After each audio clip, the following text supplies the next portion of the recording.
Well, welcome to this week's recorded message.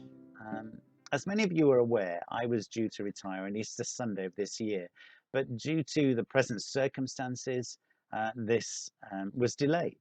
And following an invitation from the church, I've been able to stay on, maintain support for the church pastorally for another couple of months. And this has been really helpful to Ruth and I personally, and hopefully it's been good for the church as well.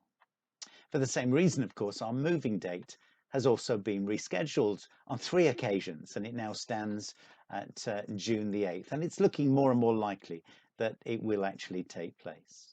So Ruth and I feel that as the circumstances regarding the COVID-19 virus could continue to impact the church for some time, and because of the need for the church to continue in seeking God's plan for future ministry at Union, we actually do need to make that break.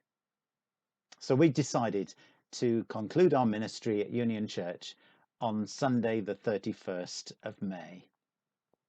The hope is that when services of corporate worship are allowed again, we'll be able to come back and perhaps share in a farewell service and some kind of soiree together.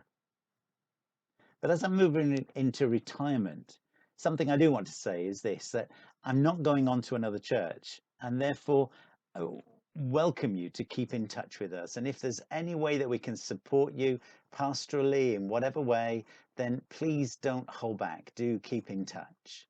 But of course, once we step out the way, your moderator will take his role and assist you as church and the deacons in the pursuit of the future ministry. Well, over the past few weeks, in preparation for our move, we've been packing in as much as we can.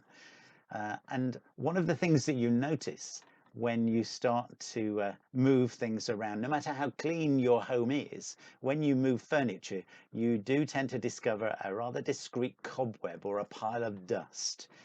And especially when you take pictures off the walls, you notice that there's a mark that's been left behind. Isn't it true that we all leave marks behind of some kind? We all make marks or impressions. You know, when I take a funeral service, we often talk about the legacy that a loved one leaves behind, memories that have been created, words that have been spoken, advice that may have been given, and examples that have been set from which we have learned or gained or have been influenced by in one way or another. Perhaps most of us would say that we lead fairly unremarkable lives, very ordinary in our own minds. But if we were to think about the people that we've known, have come into contact with, then not one has been like any other, and each one has been remarkable in their own way.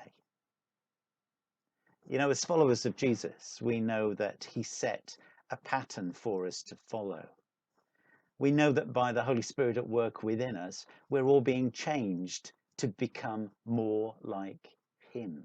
I think that's beautifully expressed in that great hymn, Love Divine, All Loves Excelling. And it refers to a verse in 2 Corinthians chapter 3.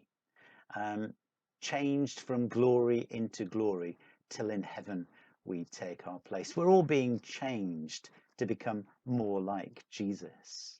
In John's Gospel, Jesus himself said, anyone who has faith in me will do what I've been doing. In fact, he will do even greater things. That's John 14, verse 16.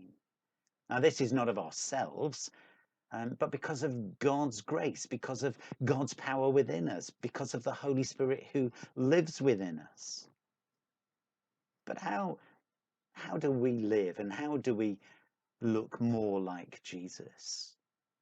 Well, I think by following two very simple yet the greatest of commandments.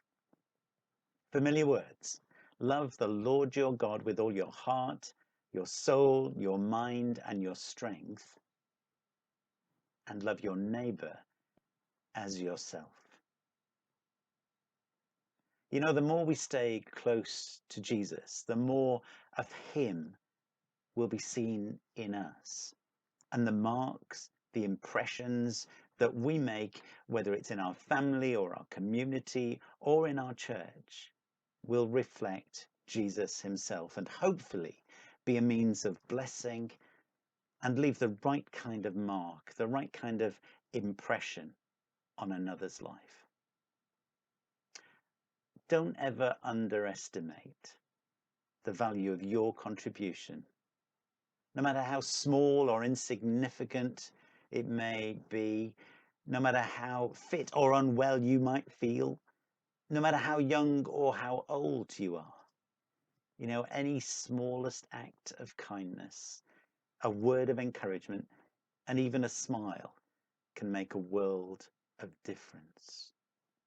And these are the kind of marks I hope we can all leave behind. Well, as my time with you comes after over 3 years with you now, I hope the mark and the impression that I'm leaving has been beneficial. Only time will tell. But I've got another couple of weeks with you yet. So in the meantime, I want to wish you every blessing for this coming week.